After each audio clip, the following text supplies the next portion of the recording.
Just saying, it's a crazy time. You can't afford not to like black people. You don't like black people enough, you could become one yourself. You know it's real freedom when your sarcasm's so sharp, it doubles as a social distancing tool. Katt doesn't just open with a jab. He comes in swinging with a scalpel disguised as a smile. He starts by tearing cliches limb from limb, not out of laziness, but because he treats them like chew toys, gnawing them until there's nothing left but a frayed punchline and the faint smell of smoke. And the fact that an upstanding and righteous gentleman like yourself is in that position with the only thing trying to be righteous in our lane is just more machinations of the devil. You should have a much better backstory when you pick me as an opponent. You know what, man? I'm glad you at least, addressed it, because when you talk to him and tell him what the truth is. And when he delivers it, it's with that wagging finger energy, half disciplinarian, half wise uncle. He'll slam you with a joke, and then before you've caught your breath, he'll hand you a mirror so you can see why it hit so hard. You end up laughing at the sting and the truth hiding inside it. That duality? Brutal genius. It's freedom in its rawest form. Not preaching, not moralizing, but performing with total control. Every bit of wit is an iron skillet, and the audience is the steak, getting seared on both sides until the truth is cooked just right. It's the perfect warm-up for his takedown of Shannon Sharpe. Target in his sights, NFL legend Shannon Sharpe. A brand new lawsuit was just filed in Nevada claiming Sharpe was manipulative and eventually a Jane Doe, with the latest claims allegedly happening as recently as January. We got our hands on the filing and we're going to break down everything. By the time he pivots into that story, the room's already primed. They know what's coming won't be gentle. It's like walking into a high-end steakhouse where the menu is ironic commentary, and every entree is served medium well with a side of "you knew better." ESPN finally had enough of Sharpe. Picture the boardroom going, "Settled? That's cute, now bye." The headline reads like a scandal thriller nobody wanted to admit was real. Shannon Sharpe, NFL legend turned broadcasting heavyweight, now suddenly persona non grata at ESPN. The setup is almost cinematic. Sharpe settled and battery lawsuit. Maybe thinking a fat check and a contractor-grade NDA would be his parachute back into the network's warm embrace. Feel better about himself when he come home at night. That's what Shannon need. You don't need no 26-year-old girl. You don't need no 36-year-old girl. I do. This is your auntie talking to you. Take your old ass and get your old up there that can love you old. You trying to hang out with these young you can't do it, Shannon. You just can't do it. Dang. When they want you to go for the 4th round, you looking at her. Listen, I need you want some money. But this isn't a soft landing. It's a controlled demolition. The network didn't just cut ties. They went for the big screen finale. Slow-mo explosion, dust clouds, the whole "there goes the landmark" moment. It wasn't damage control, it was brand purification. The twist is rich. Sharpe thought the settlement was his crisis eraser, but ESPN's internal reputation squad basically replied, "Nice move, champ, but this ain't a tribute to escape rooms. You don't get to buy your way out." You tried to say what you tried to say. I'm looking right at you. I ain't backing down. You better take your old ass and get somebody to love you. I didn't want to get with a white woman because I was scared she might have me running down the street like Jonathan Majors. Come on, Dad. Not because I didn't like white women. I think white women are as great as any other women. That's the sting. This is the sort of public fallout you expect from a scripted villain, not the guy they've been running on promos for the past 5 years. Now, Sharpe's off the air, not taking a break, not temporarily stepping back, gone. And ESPN's corporate PR team, radio silent. No. Thank you for your service. No, wish him well. Just crickets echoing through the press cycle. The silence is almost the statement, like they wanted the absence of words to say more than any scripted goodbye ever could.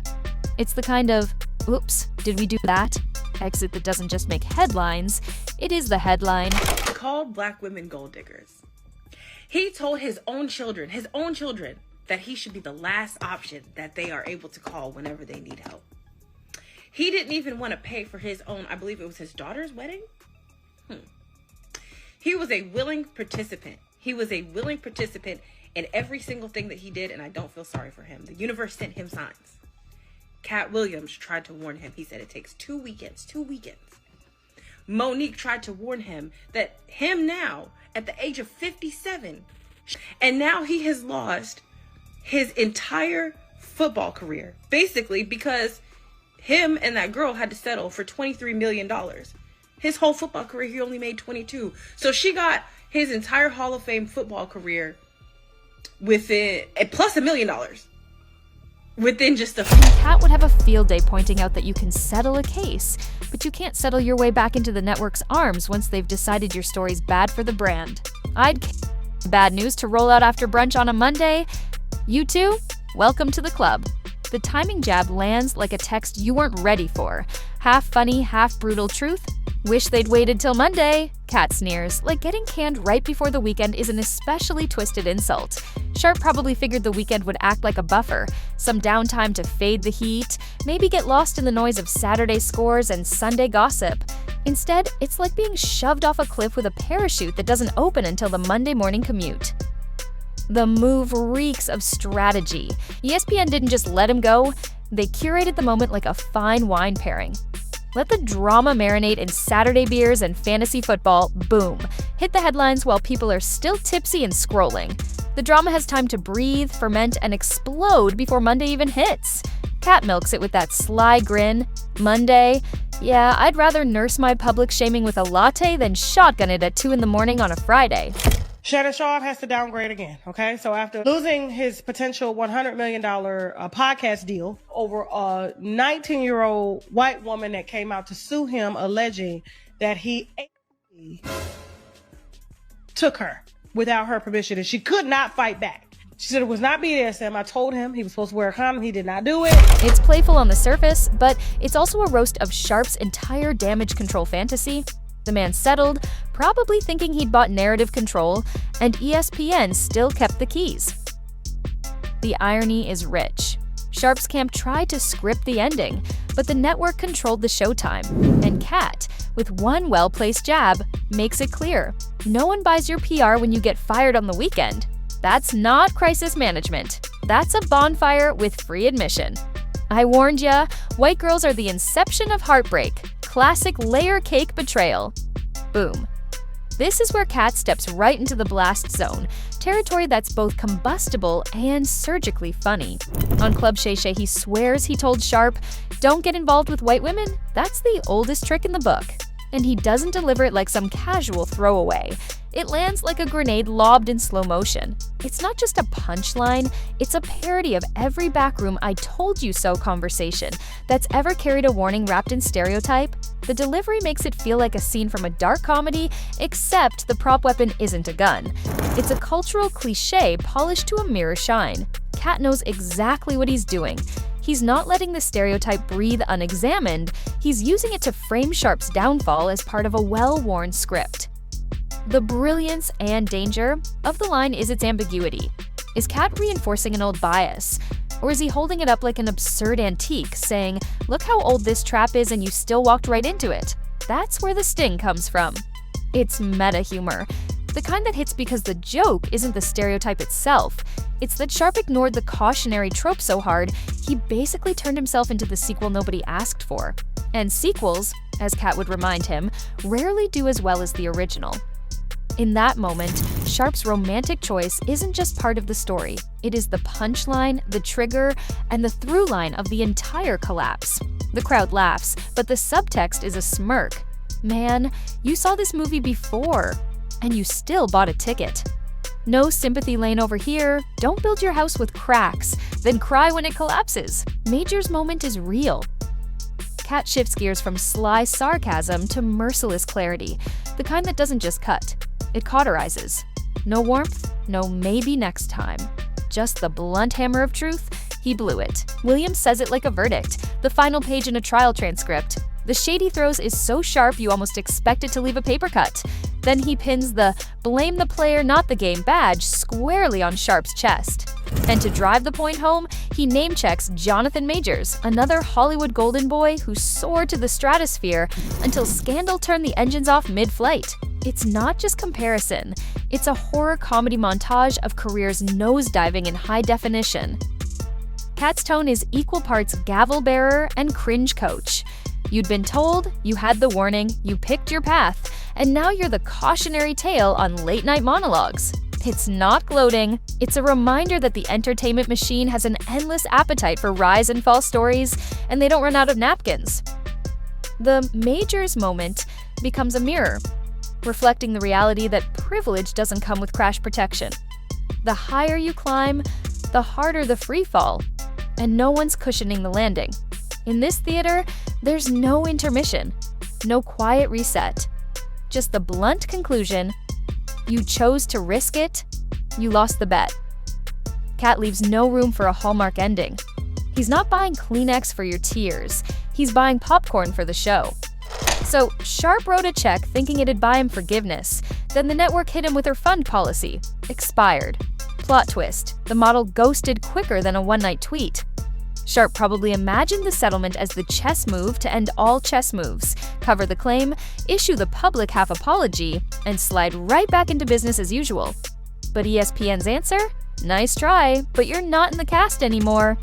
Instead of pulling him into some slick redemption arc, they went full player removed from the game mode. And here's the kicker: the OnlyFans model retires less than 24 hours later. Retires.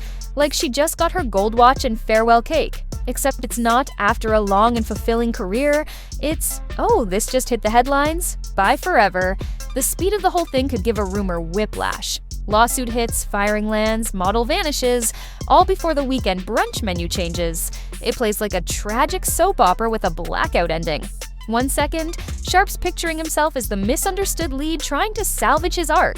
The next, the studio yanks the plug mid-episode, and the credits roll on a scene you didn't even know was the finale. Katt drives it home with a moral wrapped in sarcasm. Sometimes you think you're bearing the problem, but all you're really doing is bringing the bulldozer to your own front yard. It's funny, it's cruel, and it's the perfect closing beat to a saga where every fix just accelerates the collapse. Spend endless on scandal backstage, pinch pennies on the walk down aisle. You just sponsored your own roast. The hypocrisy roast hits fast, hot, and merciless. Critics are circling like it's feeding time. Sharpe allegedly drops millions. Yes, millions, on settling with the model and greasing the wheels of a very public scandal. Then, in the next breath, he imposes a $30K cap on his own daughter's wedding. That's not just being budget conscious, that's Scrooge cosplay in broad daylight. Katt doesn't even need to stretch for the punchline. You'll throw your whole wallet at trouble, but your daughter's happily ever after gets a Groupon. The delivery stings because it's too perfect. It exposes priorities so glaring they might as well be lit up in Times Square. The comedy here is that the imbalance rights itself. On one side, hush money and damage control flow like champagne at a rapper's afterparty. On the other, the most important day in his daughter's life gets priced like a used Kia. That's not just poor optics, it's a character study in neon lights. And the audience, they laugh, but it's the kind of laugh you hear when someone says what everyone was already thinking. It's layered because beneath the humor, there's an audible wince. This isn't just a money joke, it's a values joke. And value jokes cut deeper. Katt rides that wave with a verdict, not a setup. That ain't budgeting, that's brand management. Except the brand is Dad of the Year, discontinued edition. The beauty is he doesn't even have to hammer it. Sharpe's own priorities are the punchline, already screaming in fluorescent colors. No ESPN statement, no carefully worded, "We wish him the best in future endeavors." Just a functioning human being crossed out on a corporate fax. Silence. And that silence is louder than any PR statement could ever be. It's the neon vacancy sign of a career that used to have 5-star reviews. Meanwhile, Sharpe pops up on Nightcap Eyes tired, voice half broken, pleading, "Couldn't you wait to fire me until after my brother's Hall of Fame induction on Friday?" It's the kind of moment that's both deeply human and painfully pathetic. Like begging the executioner to reschedule because you've got dinner plans. Katt pounces. You tried to schedule Mercy like a TV rerun, but forgot. The network already canceled you. The crowd laughs, but it's the nervous kind, because they can see the picture Katt's painting. A man watching his own obituary scroll while he's still breathing. It's soap operatic in the purest sense. Sharpe expected, if not empathy, then at least timing a grace period. A symbolic pause in the name of family honor. But the network's response? Corporate shrug.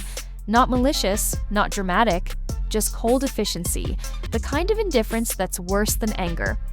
Fans hear nothing from ESPN, no official word, no leak, not even a vague internal matters email. All they hear is the echo of Sharpe's own heartbreak, broadcast in real time for anyone who will listen. It's morbidly fascinating, like watching someone try to patch a sinking boat with a paper towel. Katt milks the awkwardness to the bone.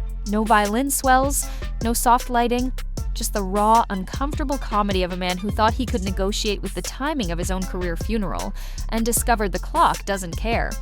Podcast deal evaporated. Network gigs tanked. Sharpe's career just went from MVP to unsigned free agent. No fluid in the tank, no team, just bounce house emptiness. The man had a $100 million podcast empire in his hands, then watched it crumble like a bad souffle under a heat lamp. Disney, ESPN, the major networks, they're looking at Sharpe like he's a bad stock tip whispered in a smoky back room. Too risky, no payoff. He's not even on the bench. He's not in the stadium. His name's on the industry blacklist in Sharpie, the kind that doesn't fade. Katt doesn't sugarcoat it. You were about to roll in podcast money.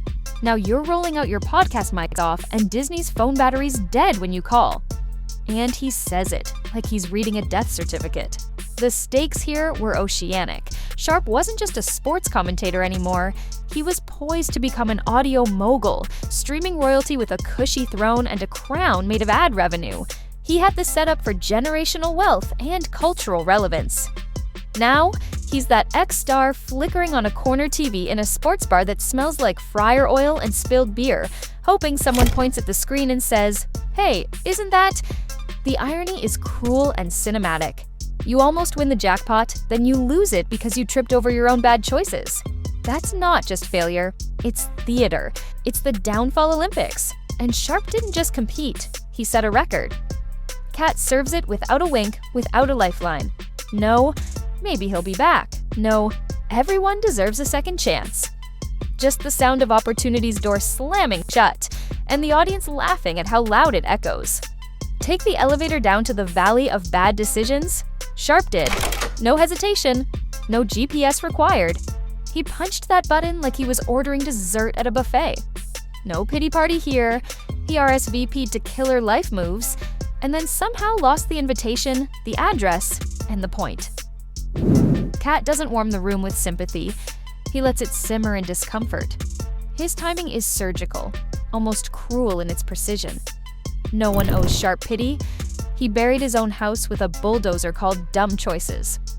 And the crowd laughs, not because they hate Sharpe, but because Katt makes it impossible to ignore the truth. That's the magic in Katt's delivery. The humor isn't in the fall itself. It's in stripping away every scrap of glamour people like to wrap around a downfall. Sharpe isn't a misunderstood genius who got unlucky. He's not the noble victim of a Hollywood conspiracy. He's a walking before picture. Katt doubles down. This ain't no sad violin moment, man. You don't get a sympathy donut, you get a cautionary tale. And it's free. Learn from it or follow it. The phrasing lands like a judge's sentencing, not a comedian's riff. It's the kind of joke you can't shake because it forces you to admit the obvious. What makes it savage is the finality. There's no maybe he'll bounce back or give him another chance. Katt makes it clear, Sharpe didn't get set up, he set himself up.